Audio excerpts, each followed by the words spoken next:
이스라엘이 출애굽한 후 가나안까지 가는 여정에 많은 전쟁이 있었습니다. 첫 번째가 르비딤에서의 아말렉과의 전투인데요. 아말렉 족속은 약탈을 일삼던 고대 유목민족으로 야곱의 쌍둥이 아들 중 장자인 에서의 후손입니다. 이스라엘과는 늘 적대적 관계로 사사시대나 왕정시대까지 수차례 교전을 하지요. 유대의 초대왕 사울은 하나님의 명을 어기고 아말렉의 왕 아각과 전리품들을 진멸시키지 않으므로 결국 하나님께 버림을 받습니다. 포로 시대가 배경인 에스더서에 보면 에스더의 사촌오빠였던 모르드게를 미워하여 유대인들을 진멸시킬 음모를 꾸몄던 하만이 바로 아말렉 족속이었다는 것을 알 수가 있습니다. 물론 결론은 하나님께서 그들을 구해주시고 반전을 시키셔서 오히려 하만과 그의 가족이 몰살을 당하는 것이지만, 이처럼 아말렉 족속은 출애굽 초기부터 포로기까지의 긴 시간 동안 끈질기게 이스라엘을 괴롭히며 심지어 완전히 없애고자 합니다.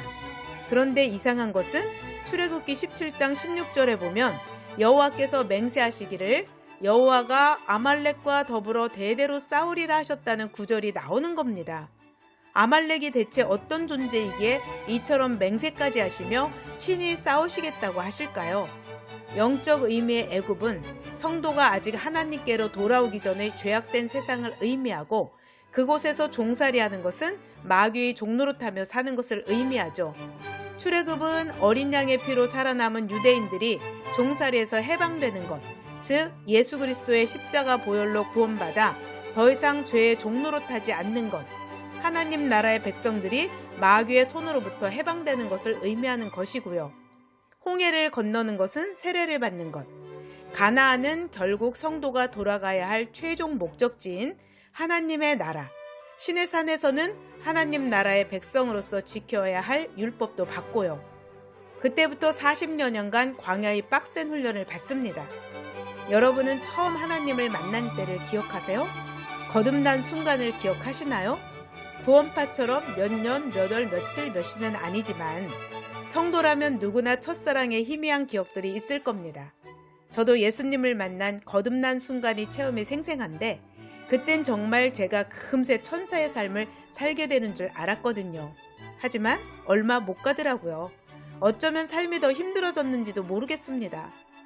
때로는 세상이 줄 수도 알 수도 없는 기쁨과 평안 속에서 정말 나홀로 즐거움을 누리기도 하지만, 자신을 돌아볼 때 나 정말 하나님 자녀 맞아?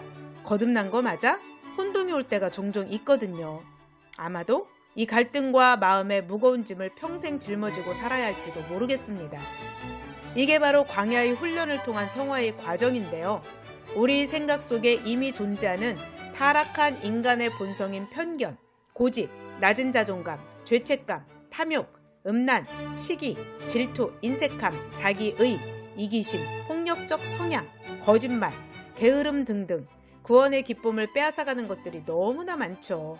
특히 고착화된 고질적인 나쁜 습관들은 이미 하나님의 자녀가 되었음을 믿어 의심치 않는 성도들이라도 끝까지 정죄하며 하나님으로부터 우리를 멀어지게 합니다. 이게 바로 출애굽한 이스라엘을 가장 먼저 공격해오는 아말렉의 영적 의미입니다. 호시탐탐 기회를 노리며 잠시라도 방심하면 성도를 공격하는 우리의 습관적인 죄성들, 때로는 하나님께서 이스라엘을 징계하시는 도구로 쓰시기도 하죠. 기도와 말씀 외엔 이런 유가 나갈 수가 없습니다. 그래서 아말렉과의 전투에 앞장선 여호수아가 싸울 때 모세가 손을 들면 이스라엘이 이기고 손을 내리면 아말렉이 이기는 겁니다. 모세도 육신을 가진 사람인지라 팔이 피곤하여 내려가면 안 되니 아론과 훌이 양쪽에서 들고 있는 것이고요. 하나님께서 성도를 사랑하시는 모습은 마냥 달달하고 눈에서 꿀이 뚝뚝 떨어지는 모습이 아닙니다.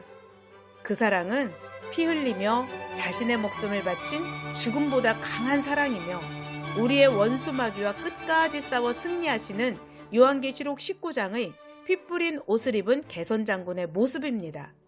원수 마귀는 종종 우리의 고질적인 죄를 이용해서 성도들을 멸망의 길로 끌고 가려 하기에 예수 그리스도께서 말씀의 검을 가지고 당신의 자녀들을 생명으로 인도하시기 위해 성도의 죄와 피가 낭자한 전쟁을 하고 계시는 것입니다.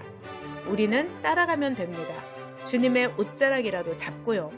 하나님께서는 지금도 당신의 자녀들과 죽음보다 강한 전쟁 같은 사랑을 하고 계십니다.